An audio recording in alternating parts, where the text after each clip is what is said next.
Welcome 14th मई को market pre open छोटा सा गैप अप या फिर फ्लैट है वो हमें दिखाई दे रहा है। बैंक निफ्टी में तो ये फ्लैट ही हम इसको कंसीडर करेंगे, पर निफ्टी में ऐसा नहीं किया जा सकता है। निफ्टी में मार्केट ये जो साइकोलॉजिकल नंबर यहाँ पे 500 का रहा होगा, उसके ऊपर ही गैप अप हमें शो कर रहा है। तो निफ्टी में तो काफी अच्छा गैप अप है, पर बैंक निफ्टी ने खुद को थोड़ा पीछे रख लिया है। अब देखो काम कैसे करने हैं आज के दिन हमें। मार्केट देखो कल ओपन होते ही थोड़ा रिजेक्शन में गया। यहाँ पे सेलर को इस तरीके से रिट्रेस कर करके काम करवाया होगा, बट ओवरऑल मार्केट है वो देखो ऊपर ही निकल गया। और यहाँ पे देखो मार्केट क्या कर रहा है, पोज लेता है, सेलर को इनवाइट करता है, ब्रेकआउट देता है, ब्रेकआउट करेगा। तो इस तरीके से क्या है कि यहाँ पे सेलर को तो साथ के साथ मार्केट है वो निकाल ही रहा है। यहाँ पे फिर देखो मार्केट में ये प्राइस एक्शन को समझना जरूरी है कि यहाँ पे काम किसने किया होगा। मान लो कि यहाँ पे बायर और सेलर दोनों ही आएंगे। बायर यहाँ पे क्यों आएगा?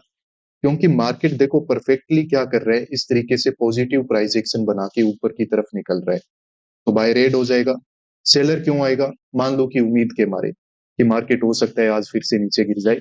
ये जो पोजीशंस होती हैं वो होती है जो अगले दिन के लिए ट्रेडर्स हैं वो होल्ड करके जाते हैं। तो यहाँ पे भी देखो, देखने पे हमें चार्ट की साइकोलॉजी ओवरऑल क्या नजर आ रही है कि अगर किसी ने बाय करके रखा है तो उसके अगेंस्ट में देखो मार्केट ने रिजेक्शन दे दिया।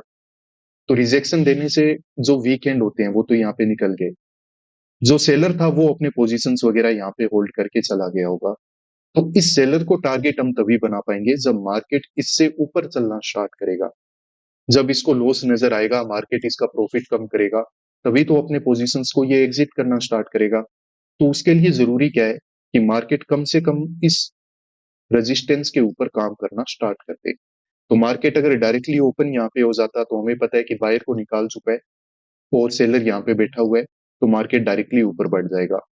बाकी देखो अगर फ्लैट टू गैप डाउन है मार्केट, तो वहां पे हमें मार्केट में सेल ही करना है। क्यों?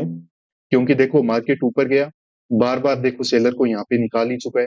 पहले का अगर कोई सेलर है उसका प्रॉफिट बुक हो चुका है। ओवरऑल यहाँ पे अगर कोई सेल करके बैठा है तो उसके क्या होंगे, जो एसएल्स हैं वो लगभग हमें बहुत दूर मिलेंगे, जैसे इनके ऊपर ही मिलेंगे, 800 के लेवल के ऊपर ही मिलेंगे। तो गैप डाउन के केस में इसको हम टारगेट है वो डायरेक्टली यहाँ पे बना नहीं पाएंगे। अभी मार्केट है वो थोड़ा सा देखो यहाँ पे बैंक निफ्टी में मैं आपको बता रहा हूँ कि जो ओपन हुआ है वो क्लियर नहीं है कि ये गैप डाउन है, फ्लैट है, सॉरी गैप अप है या फिर फ्लैट है। तो हम निफ्टी को देख सकते हैं कि यहाँ पे मार्केट है वो काफी अच्छा खासा देखो गैप अप ओपन हुआ है। तो इस कंडीशन में क्या है कि यहाँ पे जितने भी लोग देखो यहाँ पे बाय करके नीचे बैठे हैं वो तो चलो ठीक है। यहाँ पे अगर कोई सेल करके बैठा है तो वो ट्रैप हो चुका है। और बायर अगर कोई डायरेक्टली आ रहा था तो मार्केट ने देखो थोड़ा बहुत उसको रिजेक्शन दे के ही रखा है। इवन मार्केट ने 500 के लेवल के नीचे ही क्लोज किया था, तो ज्यादा बायर के एसएल हमें आसपास मिलेंगे नहीं। अब कोई है भी तो उनके एसएल इस स्विंग के नीचे होंगे। तो अगर मार्केट यहाँ पे होल्ड करता है तो मार्केट में बाइंग है वो की जा सकती है। सेम कहानी बैंक निफ्टी के लिए है कि मार्केट अगर ऊपर चलना स्टार्ट कर देता है तो यहाँ पे अगर होल्ड करेगा, यहाँ पे अगर हमें प्राइस मिलेगा इस जोन के अंदर, तो यहाँ पे बाइंग है वो की जा सकती है। आसपास के बायर को निकाल दिया है, सेलर है वो मार्केट में ट्रेप होगा, तो मार्केट में यहाँ पे अपसाइड का मूवमेंट है वो हमें मिल सकता है। तो ऐसे करते हैं, यहाँ पे पोजीशन बना लेते हैं, मार्केट यहाँ पे डायरेक्टली ऊपर है वो निकल सकता है। एक जगह पे हमें काम करने का मौका मिल रहा है। वैसे तो मार्केट ओपन ही हुआ है, पर काम यहाँ पे किया जा सकता है। मैंने आपको बता ही दिया है कि मार्केट अगर इस जोन में काम करेगा कहीं पे भी, तो ये जोन ऐसा है जहां पे क्या होंगे, सेलर के एसएल हैं। सेलर के एसएल अगर यहाँ पे है तो मार्केट क्या करेगा, ऊपर निकल जाएगा। अब यहाँ पे थोड़ा सा मैं निफ्टी वगैरह को देख रहा था कि यहाँ पे ऐसे न हो कि मार्केट ओपन होते ही डायरेक्टली ये ब्रेकआउट वगैरह निकाल दे। अगर ऐसा हो जाता ना, फिर हम यहाँ पे बाय नहीं कर पाते, क्योंकि ये ब्रेकआउट वगैरह देख के सारे जो ट्रेडर्स हैं वो एक्टिव हो जाते हैं निफ्टी बैंक में। पर अभी मार्केट क्या कर रहा है, यहाँ पे थोड़ा थोड़ा होल्ड कर रहा है। तो होल्ड होने की वजह से डायरेक्ट ब्रेकआउट तो हुआ नहीं है। ब्रेकआउट होगा तब तक देखो निफ्टी बैंक में भी यहाँ पे मूवमेंट है वो आ जाएगा, कैंडल वगैरह हाथ से बन रहे हैं, तो ओवरऑल हमें फायदा उठाने का मौका मिल जाएगा। अब जब मार्केट इस जोन में चलना स्टार्ट कर चुका है ना, तो ये अच्छी बात है। देखो बायर के एसएल आसपास है नहीं, सेलर यहाँ पे बैठा हुआ है। मार्केट अगर यहाँ पे जाएगा तो मिनिमम मुझे लग रहा है कि यहाँ तक का मोमेंट हमें मिल जाएगा, 150 तक का। तो इतना तो हमें चाहिए भी नहीं होता है, पर हाँ मार्केट इतना मोमेंट है वो यहाँ पे निकाल सकता है। तो इसीलिए यहाँ पे हमने काम कर लिया है, सेटअप बड़ा क्लियर है। अब यहाँ पे मार्केट अगर ओपन ही यहाँ पे हो जाता ना फिर तो और भी क्लियर होता, बट अब ओवरऑल जब मार्केट ने ऊपर चलना स्टार्ट कर ही दिए तो ज्यादा कोई घबराने वाली बात नहीं है। बस यहाँ पे मूवमेंट हो जाए। रिस्क थोड़ी सी है, रिस्क यही है कि ये निफ्टी वगैरह में ना जल्दी-जल्दी ये ब्रेकआउट ना हो जाए। अब जैसे यहाँ पे अच्छे कैंडल बन रहे हैं, ब्रेकआउट वगैरह होने वाला है। अगर ये ब्रेकआउट हो गया ना, फिर क्या हो जाएगा कि यहाँ पे ज़्यादा ट्रेडर हैं, वो एक्टिव हो जाएँगे बाइंग साइड में। तो उस चीज़ का हमें थोड़ा-सा ध्यान रखना पड़ेगा। बाकी ओवरऑल ये ट्रेड बड़ा अच्छा है। यहाँ पे बिल्कुल ठीक साइकोलॉजी है। पर देखो प्रीमियम्स हमें ठीक नहीं दिख रहे हैं यहाँ पे। बाय वगैरह तो हमने यहाँ कहीं पे ही कर लिया था, बट फिर भी देखो मार्केट में अभी भी प्रॉफिट चलना हमारा स्टार्ट नहीं हुआ है। यहाँ कहीं पे ही हमने बाय कर लिया था। मार्केट ऊपर ग्रीन कैंडल बना तो रहे, पर प्रॉफिट नज़र नहीं आ रहा है। कोई नहीं, देखते हैं, थोड़े बहुत स्विंग वगैरह के ब्रेकआउट होंगे तो मे बी चलना स्टार्ट हो जाएगा। यहाँ पे देखिए मार्केट ने बड़ा ही अच्छा कैंडल बनाना यहाँ पे स्टार्ट कर दिया है और अच्छे स्ट्रॉन्ग कैंडल बना के मार्केट ऊपर अभी बढ़ रहा है। जो प्रॉफिट वगैरह हमारा नहीं चल रहा था, वो प्रॉब्लम सॉल्व हो चुकी है। प्रॉफिट यहाँ पे हमारा चलना स्टार्ट हो चुका है। तो अच्छी बात है, अभी काफ़ी अच्छे स्पाइक मिले हैं। जैसा मैं आपको बोल रहा था ना, मार्केट जैसे ही यहाँ पे ये ब्रेकआउट वगैरह निकाल देगा ना, ये वाले, तो यहाँ पे हमारे प्रीमियम से उनमें स्पाइक हमें देखने को मिलेंगे। तो ठीक बात है, अच्छा प्रॉफिट चल रहा है, पर प्रॉफिट तो देखो कल भी दिखा था, पर बुकिंग तो कल भी नहीं कर पाए थे हम। मार्केट घूम गया था वहीं से। तो अभी देखो हमें मिनिमम इस लेवल के तो ब्रेकआउट का वेट करना ही पड़ेगा, ठीक है? इसका तो ब्रेकआउट हमें देखना ही पड़ेगा, तभी जाके हमें हमारा प्रॉफिट है वो मिलेगा या फिर मनचाहा प्रॉफिट मिलेगा। निफ्टी वगैरह इन्होंने अच्छा काम किया है। ये क्या कर रहे हैं, अपने हाई के आसपास आके देखो होल्ड कर रहे हैं। तो यहाँ पे थोड़ी स्ट्रेंथ गेन करके ये हो सकता है ब्रेकआउट वगैरह निकाल दें। पहले अगर ब्रेकआउट हो जाता, मैंने आपको पहले ही बता दिया है, तो वहां पे फिर दिक्कत होती, वहां पे हम बाय तो नहीं कर पाते। फिर हमें वेट करके, मतलब बाय भी अगर करना है तो फिर हमें वेट करके काम करना पड़ेगा। सेटअप को थोड़ा क्लियर बनना देने पड़ेगा, ठीक है? थोड़ा और कंफ्यूजन बनने दो। अचानक से बाय रहे हैं, उनको निकलने दो, उसके बाद ये काम होता है। इसके अलावा मैं एक छोटा सा नोटिफिकेशन और आप लोगों के साथ शेयर कर देता हूँ। ट्रेडर्स, अगर देखो आप हमारी मेंटरशिप प्रोग्राम को अगर ज्वाइन करना चाहते हो ना, तो नीचे दिए हुए इस व्हाट्सएप नंबर पे कॉन्टेक्ट करो। ये मेंटरशिप प्रोग्राम में देखो लाइव क्लासेस होती है गूगल मीट पे, और वहां पे हम ट्रेडिंग साइकोलॉजी, चार्ट की साइकोलॉजी, इन सब पॉइंट्स पे ध्यान देते हैं। और एक बात मैं आपको बता देता हूँ, देखो कितनी भी स्ट्रेटेजी सीख लो, कुछ भी कर लो, जब तक आप मार्केट में ट्रेडिंग साइकोलॉजी पे अपनी कमांड नहीं बनाओगे, उसको नहीं समझोगे, उसको इम्प्लीमेंट नहीं करोगे, वो कोई मतलब एक्सपीरियंस करने की चीज है, उसके लिए आपको अपने माइंड को ट्रेन करना पड़ेगा। जब तक आपके माइंड को वो ट्रेनिंग नहीं मिलेगी, आप अपने माइंड को वो ट्रेनिंग नहीं दोगे, तब तक देखो आप मार्केट में प्रॉफिटेबल नहीं बन पाओगे। तो अगर आप मार्केट में काम करना चाहते हो सीरियसली, तो आप इस प्रोग्राम के बारे में जानने की एक बार कोशिश कर लो, कॉन्टेक्ट कर लो। उसके बाद आपको ठीक लगे तो आप ज्वाइन कर लेना, नहीं लगे तो कोई बात नहीं। हमारे ये डेली जो रेगुलर वीडियोज़ हैं, आप इनको कंटिन्यू कीजिए। यहाँ पे भी बहुत कुछ है वो डिस्कस किया जाता है। ठीक है, अभी देखो हमारी लिमिट से ज़्यादा प्रॉफ़िट हम यहाँ पे देख चुके हैं। ऐसा ही हम लगभग 4000 से ज़्यादा प्रॉफ़िट है वो यहाँ पे लिमिट रखते हैं। पर थोड़ी-सी और हम वेट करेंगे, यहाँ पे लेवल वगैरह देखो अच्छे हैं। मार्केट जब हमें समझ में है कि यहाँ पे सेलर हैं, तो उनको निकालने के लिए अभी तो देखो ये निकले भी नहीं होंगे। ये निकलना कब स्टार्ट करेंगे, जब ऊपर ब्रेकआउट वगैरह हो जाएगा। तो थोड़ा वेट यहाँ पे किया जा सकता है, कर लेते हैं ताकि हमारा टारगेट थोड़ा-सा बड़ा हो जाए। मार्केट में देखिए ट्रेडर्स कंप्लीटली रिवर्सल है वो हो चुका है, साइकोलॉजिकल नंबर के नीचे यहाँ से। हमने मार्केट में बाइंग साइड में पोज़ीशन बना रखी थी। ऑब्वियसली मार्केट में इस तरीके का अगर रिवर्सल हो जाएगा, तो हमें पोज़ीशन से एग्ज़िट लेना होगा। तो यहाँ पे हमने टारगेट वगैरह देख के तो रखा था, पर मार्केट में चाहिए हमें बड़ा प्रॉफिट। हम यहाँ पे इस ब्रेकआउट वगैरह के लिए वेट कर रहे थे, तो मार्केट ने वैसा कुछ तो नहीं किया। यहाँ से पूरी तरीके से रिवर्सल हो गया, तो यहाँ पे एक लॉस की बुकिंग है वो हमने करके रखी है।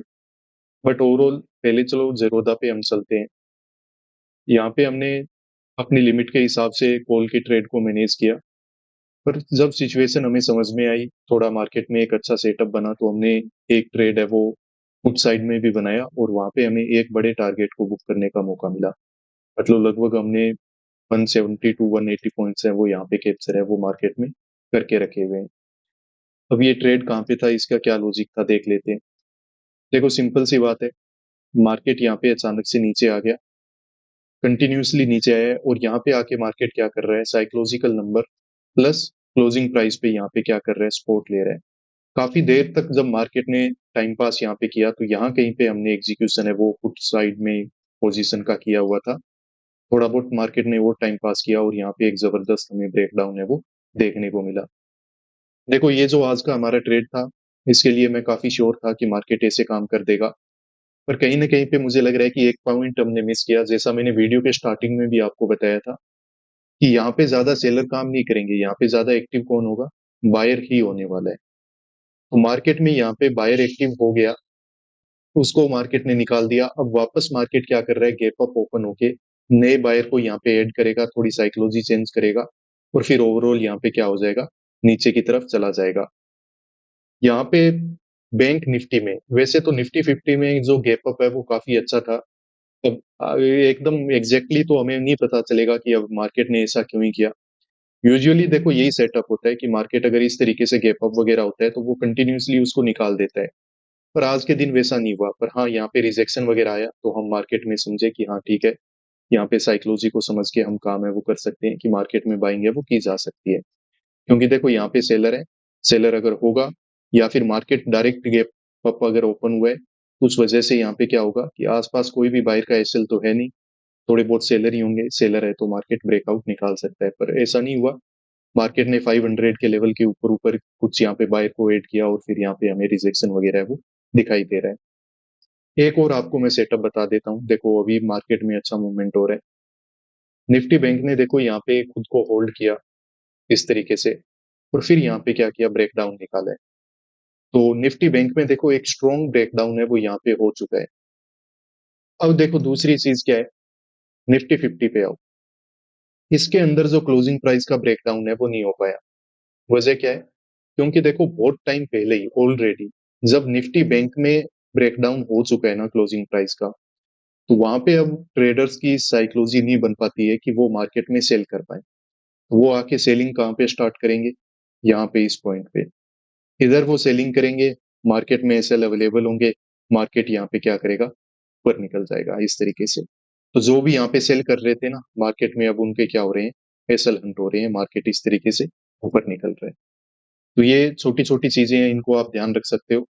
एक और मुझे आपका कमेंट मिला हुआ था, कुछ मतलब ये सेटअप के बारे में कोई ट्रेडर ने मुझे बताया कि जैसे यहाँ पे देखो, ये काफ़ी इम्पोर्टेंट है कि यहाँ पे उन्होंने बोला कि ये हाई का जब ब्रेकआउट हो गया, तो इसीलिए मार्केट है वो इस पे नहीं गया। देखो ये स्विंग नहीं है, इस तरीके से आप इस सेटअप को यूज़ नहीं कर सकते। ये सेटअप को कहाँ पे यूज़ करना है मैं आपको बताता हूँ, यहाँ पे आ जाओ। इसमें देखो एक तो पॉइंट है यहाँ पे क्लोजिंग प्राइस, दूसरा पॉइंट है यहाँ पे ये साइकोलॉजिकल नंबर जो कि है 500 का।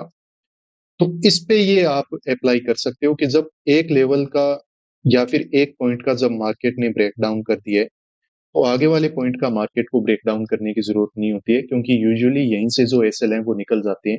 आगे फिर मार्केट को फर्दर इसका ब्रेक डाउन है वो नहीं करना होता है। वैसा ही देखो यहाँ पे सेलर ने काम किया होगा, इस पॉइंट का ब्रेक डाउन हो ही चुका था और फिर देखो मार्केट में यहाँ पे रिवर्सल है वो अच्छे से हो गया। तो चलो ठीक है, उम्मीद करता हूँ ये सब पॉइंट आपको समझ में आ गए होंगे। यहाँ पे ये जो आज का ट्रेड था वो हमें काफ़ी अच्छा ट्रेड मिला। मार्केट में जो हमें प्रॉफिट यहाँ पे चाहिए था, वो प्रॉफिट हम यहाँ पे तो नहीं बना पाए।